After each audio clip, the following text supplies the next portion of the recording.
अर्नब गोस्वामी को जेल होगी या बेल होगी, यह सबसे बड़ा मुद्दा अब बन चुका है। जैसा कि अर्नब गोस्वामी को गिरफ्तार कर लिया गया है और 14 दिन की न्यायिक हिरासत में भी रखा गया है। जो ये आक्रोश और जो ये बदले की भावना या जो ये चिढ़ की भावना महाराष्ट्र सरकार में दिख रही है, उससे तो यही लगता है कि ये लोग अपने एड़ी चोटी का बल लगा देंगे अर्नब गोस्वामी को अंदर रखने में। लेकिन ये लोग हमेशा से भूल जाते हैं और हम लगातार पिछले कुछ घटनाओं से देखते आ रहे हैं कि पब्लिक की पावर को हमेशा अंडर एस्टिमेट करते हैं ये लोग। चाहे वो पालघर की घटना हो या फिर अभी रिया चक्रवर्ती सुशांत केस का मैटर हो, हर बार इन्होंने पब्लिक की पावर को अंडर एस्टिमेट किया या उनको कुछ नहीं समझा है अपने आगे। या कंगना रनावत के ऊपर, कंगना रनावत की ऑफिस को तोड़ने की बात हो, कहीं भी हो, उनको गाली देने की बात हो, कुछ भी कहना हो, ये लोग हमेशा इस चीज़ को इग्नोर करते हैं, इस चीज़ को पीछे रखते हैं। ऐसे ही कुछ हुआ दोस्तों अर्नब गोस्वामी के साथ। अर्नब गोस्वामी के ऊपर जो दलीलें लगाई गई, जो केस उनके ऊपर बनाया गया, 2018 का केस, जिसमें कि एक इंटीरियर डिज़ाइनर जो कि रायगढ़ से आते हैं, उन्होंने अपने सुसाइड की और उनकी माँ ने भी सुसाइड की। ये केस बनता था, ठीक है, जांच होनी चाहिए थी। इतने दिनों बाद सीबीआई को इस जांच में इन्वॉल्व किया गया, महाराष्ट्र सरकार ने इन्वॉल्व किया, सब कुछ हो रहा है। लेकिन क्या महाराष्ट्र सरकार ऐसे ही करती है? क्या उनका यही रवैया है? पालघर के केस में क्या उन्होंने ऐसे ही किया था? साधुओं की लिंचिंग में क्या उन्होंने ऐसे ही किया था? या फिर सुशांत केस में क्या उन्होंने ऐसे ही किया था? रिया चक्रवर्ती के साथ क्या ऐसा ही हुआ था? पुलिस उनको इस तरीके से घसीट के ले जा रही थी, पुलिस इस तरीके से उनको जबरदस्ती गोद में उठा के ले जा रही थी, वहां झीना झपटी हो रही थी, खरोच मारे जा रहे थे। जब ऐसे अभी तक नहीं करते थे दोस्तों, तो अब ऐसा क्यों हो रहा है कि इस तरीके से गोदी में उठा के ले जाया जा रहा है? मतलब सोचिए कि सामने वीडियो में साफ दिख रहा है कि अर्नब गोस्वामी को किस तरीके से जबरन उठाकर ले जाया जा रहा है, किस तरीके से उनको घसीटा जा रहा है। कोई मतलब नहीं कि वो स्लीपर पहने हैं, शूज पहने हैं कि नहीं है, नंगे पांव हैं, कपड़े क्या पहने हैं, पहने भी हैं कि नहीं पहने हैं, बस ये है कि जबरन ले जाना है। वो आक्रोश, वो बदले की भावना, वो चिढ़, वो साफ साफ दिख रहा है, वीडियो में साफ साफ नजर आ रहा है। महाराष्ट्र सरकार का महाराष्ट्र पुलिस के द्वारा एक जरिया बन गई है महाराष्ट्र पुलिस। महाराष्ट्र सरकार की जो मानसिकता है, जो वो लोग करना चाहते हैं, महाराष्ट्र पुलिस को जरिया बना के वो सब वो करवा रहे हैं। दोस्तों अभी उनको जब ले जाया जा रहा था उनके घर में से उठाकर, तो अर्नब गोस्वामी ने कहा कि मुझे जबरन मेरे घर से उठा कर लाया गया है, बल्कि वो शूज भी नहीं पहने हुए थे, नंगे पाँव ने ले आया गया। वो अपने घाव दिखा रहे थे कि मुझे यहाँ पर घाव लगा है, इस तरीके से मुझे जबरन उठा के लाया गया है मेरे घर के अंदर से। और इधर जब ये चल रहा था, तब तक उधर महाराष्ट्र पुलिस अपना रोना रो रही है कि इन्होंने लेडी पुलिस ऑफिसर के साथ बदसलूकी की, ऐसा कुछ किया। जबकि अर्नब गोस्वामी खुद कह रहे हैं कि इन लोगों ने मेरे साथ बदसलूकी की। वीडियो में जो दिख रहा है उसमें Arnab Goswami lady police officer के साथ बदसलूकी कर रहे हैं, ऐसा तो कुछ नहीं दिख रहा है। लेकिन हाँ, आप लोग बदसलूकी कितनी कर रहे हैं वो साफ साफ दिख रहा है।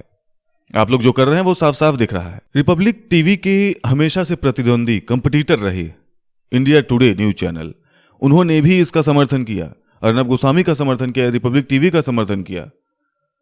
ऐसे में देखिए दोस्तों, यहां पर हमें आपको एक सीख मिलती है कि जब कभी भी एक हेल्दी कंपटीशन नाम का कोई वर्ड होता है, जब कभी भी दो लोग आपस में कंपटीशन कर रहे हो, आप उसको झगड़ा ना समझें। लेकिन महाराष्ट्र सरकार हमेशा से यही समझ रही है, लग रहा है उनको ये लगा कि झगड़ा हो रहा है, अर्नब गोस्वामी अकेला है। ना ना ना ना, वो एक हेल्दी कंपटीशन जब था जो उन लोगों के बीच चल रहा था, उसमें ना कोई किसी को गोली मार रहा था, ना कोई किसी पर लाठी डंडे चला रहा था, ना कोई किसी पर हाथापाई कर रहा था, ना कोई किसी को घर में से घसीट के ला रहा था, ना कोई किसी पर पुराने गड़े मुर्दे उखाड़ रहा था। चलिए उखाड़िए, कोई बात नहीं, लेकिन ट्रीटमेंट क्या आप ऐसे ही करते हैं? रिया चक्रवर्ती के साथ तो आपने ऐसा नहीं किया और अन्य लोगों के साथ आपने ऐसा नहीं किया, लेकिन सिर्फ और सिर्फ अर्नब गोस्वामी के साथ अलग ट्रीटमेंट क्यों? ऐसा कहा जा रहा है। ऐसा ट्विटर पे कई सारी ऐसे ट्वीट्स आए जिसमें कि अभी मैंने कल ही एक ट्वीट देखा था जिसमें कि ये लिखा था कि अर्नब गोस्वामी के लिए नए कानून बनेंगे। अमित शाह उसको समर्थन करते हैं। ये बताइए कि अर्नब गोस्वामी के लिए महाराष्ट्र सरकार नए कानून बनाएगी क्या? इसी तरीके से ट्रीट करती है महाराष्ट्र सरकार और बाकी लोगों को? मतलब जिनका तो प्रूव हो चुका था, जिनका तो सामने सबके था, जिनके लिए पब्लिक खुद न्याय चाह रही थी, इतनी बड़ी मात्रा में, इतना मतलब समझ लीजिए कि 90% 95% लोग एक तरफ हो गए थे, उसमें तो आप लोगों ने बड़ा अच्छा ट्रीटमेंट किया है, मैंने देखा है। उसमें तो आप लोगों ने पुलिस को कौन कहे उनके साथ इस तरीके की छीना झपटी घसीटने की, आप तो उनको और सिक्योरिटी प्रोवाइड करवा रहे थे। तो अगर ऐसा लगातार कर रहे होते तब तो ठीक भी था, लेकिन ऐसा आप नहीं करते हैं। स्पेशल केस क्यों बना रहे हैं इसे? अर्नब गोस्वामी के केस को स्पेशल केस क्यों बना रहे हैं? स्पेशल ट्रीटमेंट क्यों हो रहा है अर्नब गोस्वामी के साथ?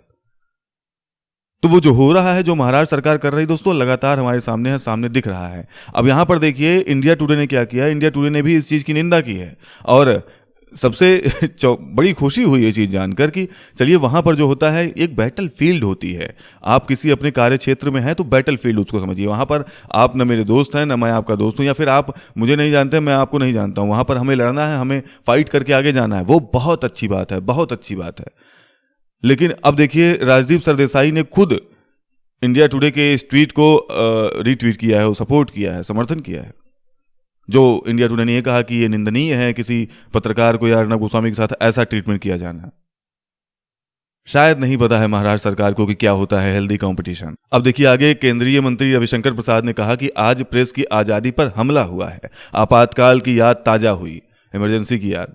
जिस तरीके से इमरजेंसी में भी प्रेस के ऊपर कुछ इसी तरीके से ट्रीटमेंट किया गया था, उनके साथ ऐसा ही बदसलूकी की गई थी। तो वही यहां पर पॉइंट आउट करना चाह रहे हैं। कुछ लोगों की राय मैं आपको यहां पर बताना चाहूंगा। राम गोपाल वर्मा ने, जो कि फिल्म मेकर हैं, राम गोपाल वर्मा ने अर्नब गोस्वामी की गिरफ्तारी पर जताई खुशी। और देखिए बीजेपी विधायक ने राज्यपाल से की पुलिस पर एफआईआर की मांग।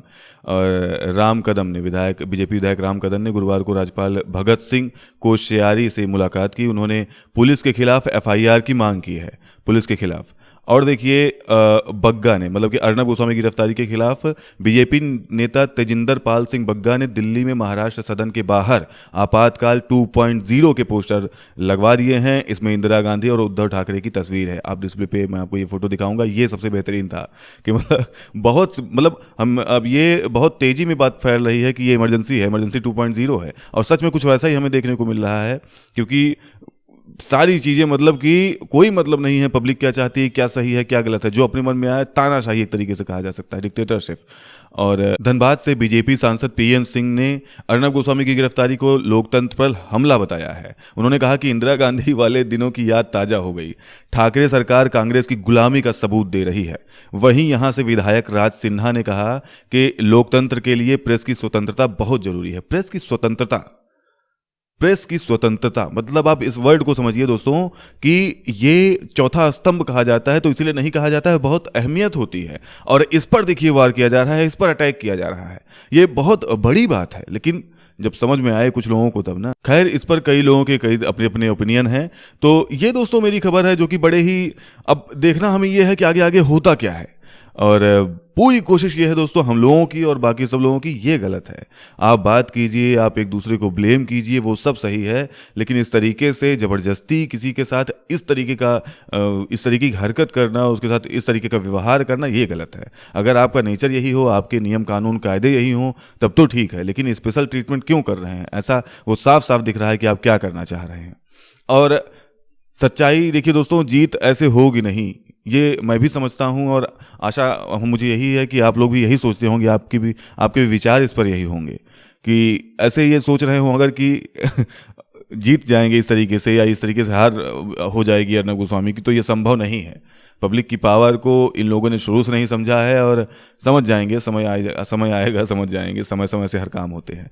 तो खैर दोस्तों, यही है आज की मेरी खबर। आगे देखते हैं कि क्या होता है अर्नब गोस्वामी के साथ। उनकी खबरों से अपडेटेड रहने के लिए आप हमारे चैनल को सब्सक्राइब कर सकते हैं। मिलता हूं आपसे एक नए वीडियो में नई खबर के साथ। तब तक के लिए जय हिंद, वंदे मातरम।